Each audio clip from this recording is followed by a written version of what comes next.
Okay, so the calculus. So there's some. Yeah, let me show you this close up if you can get it. This upper molar back here that's red and inflamed at the gum line, and you can see the brown calculus there instead of a bright white tooth. Yeah, very good. I can do a screenshot of that. Yep. And now we can look at this other side as well and see similar issues on both sides. Okay. All right? Yeah. I always look at that because if you don't look at it first, you can miss that, get distracted with other issues the cat has, go on to give them whatever you need to give them if they need anything. And then he goes another 6-12 months without that dental care. Yeah, exactly. Right. It's a good thing for the owners to also be able to look at the cat's mouth and teeth that way. And it doesn't take much. When they're relaxed or sleepy, you can come up on them and take their head and pick that upper lip up and look back here and see for yourself what's going on. I'll look a lot, but I don't go that far back. So Yeah, now you I have know to get look back. all the way It's back. just like us. Yeah. We don't have a lot of calculus on our incisors and up front. Right. It's all in the back. On the back. Where we don't brush as well, things like that. All right, good. So what are we going to do for him with that? Are we going to do a little, you can do a little scraping? Or do Might be able to. It depends. should I start brushing? Is it too late in his life to start brushing? Well, it's sometimes too late. You have to train him to get used to that. But generally, I like to just use a rough surface gauze pad or something and just abrade the gum line. Now, that's not going to take off this sprayed on stucco that he's got on his teeth now. That's just what it's like. To do that, yes, it takes instruments to scrape it off and things like that. So we'll have to look. We've done dentistry on him before. We may have to again. Okay. We'll see. If there's nothing else off, I'll do my best to scrape that off, and we'll see what else is up for him. Great. So I've been cutting his nails. Yeah, they look pretty good. Whenever I hear him clicking on the hardwood, I'll trim him back, and he's pretty used to it. It's good. Yeah, you can do that.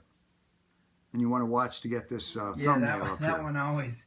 Because that one will tend to overgrow unless he's scratching or climbing trees. And quickly, 10 seconds, overgrowth of nails does what to the bone structure and all that? It's not the bone structure. If you overgrow one of these nails, it comes around, and I've seen them grow right into the toe pad. And the bottom nails, the 4 fingers they walk on, will be okay because they wear those down, particularly if they're outside. But indoor cats on carpets and hardwood, they don't wear those nails down. So this thumbnail, though, if he's not climbing or using it on something, is the one that can overgrow and come back up into the toe pad like a ram's horn. You're doing great. Yeah, it feels fine. It's either he's wearing it down or you are. Little mani pedis, Mel. Now the back nails grow out straighter and differently and don't tend to curl over like the fronts. Yeah. These are like lineman spikes when they're climbing a tree. They tend to crawl up with their front feet and use those back nails to kind of, just jam into the tree to push off with. Okay. All right, good. And his tail, we had a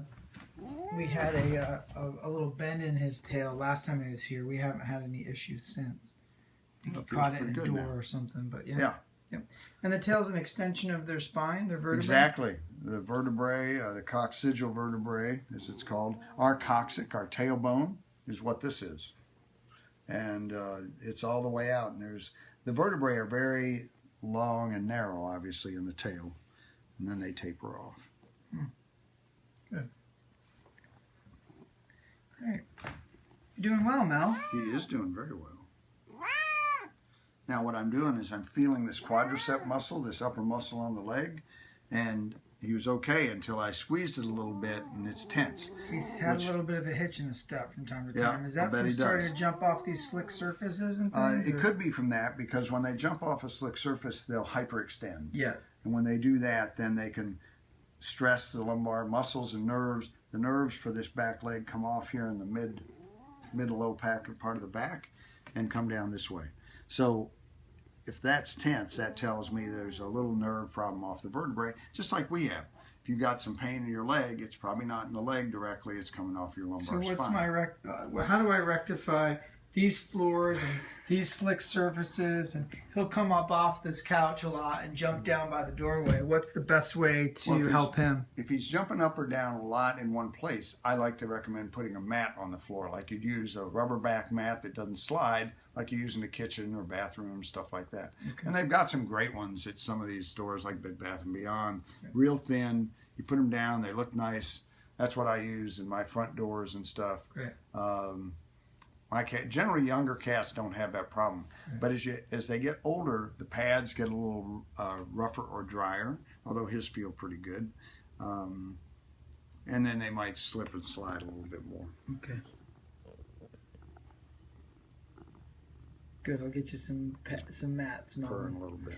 Now, I'm gonna talk about his diet. I call those landing pads, so they can land and not have their legs go out. Landing like that. pads, yeah, good. He's in need of some landing pads.